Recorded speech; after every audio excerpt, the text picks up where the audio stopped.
to tonight's Comics and Coffee. I'm your host, Jay Wheeler, your number one source for comic news, nerdy background noise, and everything else nerdy.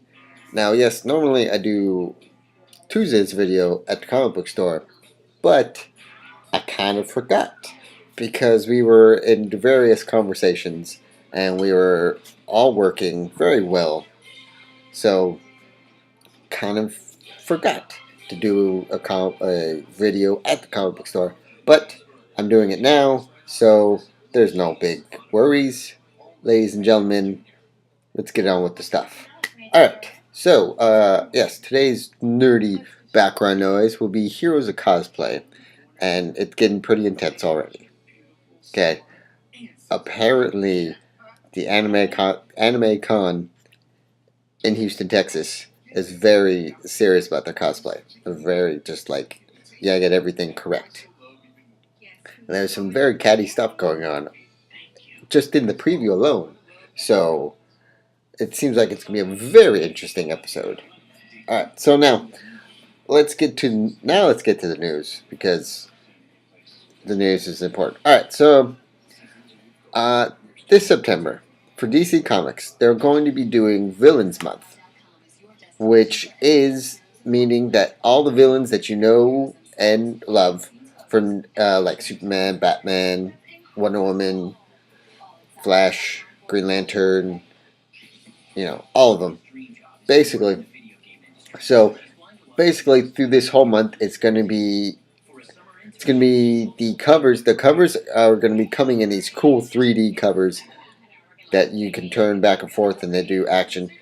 So this week is going to be Justice League, The Flash, Batman, Superman, and then Action Comics. Oh, and Vertigo for Arrow. Now, I think this is a pretty good idea. Number one for DC because they never really focus on the villains. Oh, and then also Forever Evil is going to show how all the villains come together and then they go out into the individual issues. But, like I was saying, I believe that this is a great thing for DC to do because they always are focusing on the hero more than the villain. But now, it's just going to be like what the villain's perspective is with facing, like Lex Luthor, what Lex Luthor's perspective is when he faces Superman. And there's going to be multiple for Superman. There's going to be multiple for Batman. Most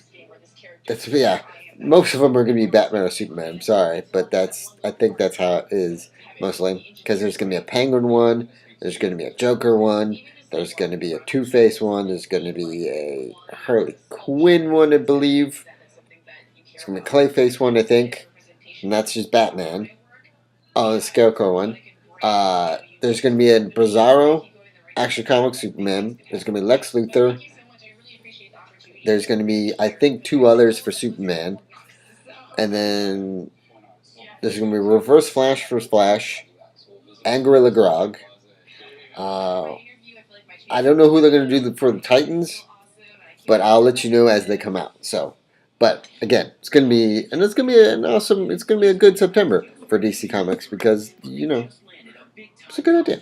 Alright, secondly, since the release of the picture that I talked about earlier on our previous show of Lobo, of the new 52 Lobo, there's been a backlash of people going, what the crap are you doing, DC Comics? So they did good with starting this villains thing, but then they did horribly because they took the awesome, brute, like, steroid-induced, not giving a fuck, smoking, drinking, dreadlock, motorcycle riding Lobo to this more Abercrombie and Finch toned alien with slick back short hair, no tattoos, no motorcycle. He's got a sword. He's got the axe, the swing axe, one gun, maybe one gun, Yeah, so a lot of people think he's a sexy bounty hunter now instead of just a badass bounty hunter, and no one really likes that because you can't take a character that has been started in the 80s and has gone through the 80s, 90s, and half of the 2000s, and then all of a sudden you want to change it. But I'm guessing they're hiding behind the new 52 because that's what they've been doing with the other stuff. So, but a lot of people still don't like it. So I'm thinking you DC should kind of maybe possibly change it back because even the story idea is kind of stupid.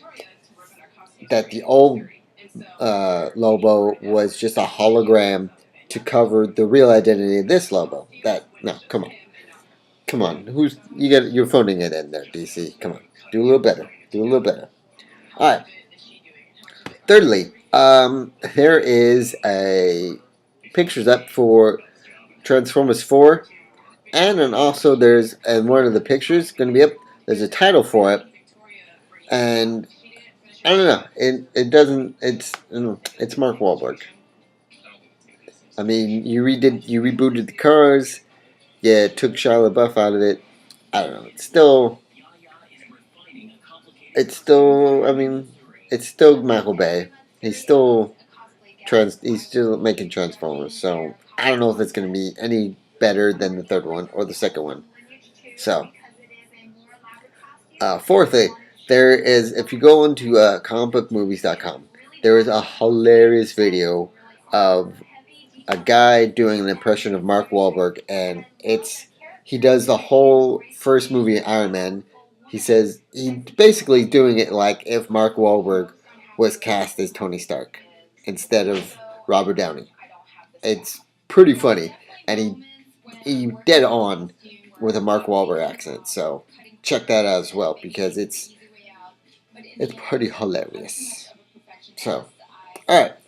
Uh, well, not lastly, but fifthly, there's also a guy on comicbookmovies.com who did a 2 paragraph or 3 paragraph thing uh, for Gotham's Fantasy Football League. Now, stay with me here. Since the Fantasy Football League is starting up, he wanted to start his own fantasy football league, but for the Gotham football team that was in Dark Knight Rises. Now, in his 2 paragraph thing, it said, "I want to take more fantasy than football." When I started reading it, he explained in very detail of how to play this game. And then at the very bottom of his paragraphs, he says, "Well, too bad it's not a real game." It's like, what? You did this whole 2 paragraphs of explaining how this game would work, and then tell me it's not a real game? What the crap? What the crap, guys? What the crap? I don't know. It was very elaborate. I'll give him that. And I don't know. I'm not really into fantasy football. I know a lot of friends are, but all I'm going to do is, for my football fans out there, I'll probably do some news about football. Not all the time, but for the football fans that are still comic book fans, I'll help you out a little bit and give you a little scores. If you didn't get a chance to see the game or see repeats on ESPN a million times. So, all right. Finally, Big Bang Theory season 6 DVD box set is going to be out sometime in the next either wait, is it out? I think it's out. No, yeah, it's out. So go buy that. Check it out. And if it's not out yet, it shall be out this Tuesday. Because I'm reading it right here, and it doesn't give a release date. But at the same time, it seems like it's been out. It came out this Tuesday. So go buy it if you love The Big Bang Theory. Because it's a pretty good show. I love it too. I don't like it. I don't love it as much as I used to because they're just constantly playing it on TBS and CBS. So I think I'm just getting a little too much Big Bang Theory, but at the same time, it's still a great show. So, alright, guys, that is it for today. Sorry. And one more thing. For you not comic book fans, but you comedic comics, if you watch The Daily Show, Jon Stewart is coming back tonight, so check that out if you watch The Daily Show. Because John Oliver's done a great job. I love him too. He's hilarious. But Jon Stewart's back, and so it shall be awesome. Alright. Now that is it, guys. I will see you tomorrow. Hope your night goes very well. Please read more comic books. Please subscribe. Again, sorry, my face just shut down for a minute. Please subscribe to this channel. And, yeah, have a good night.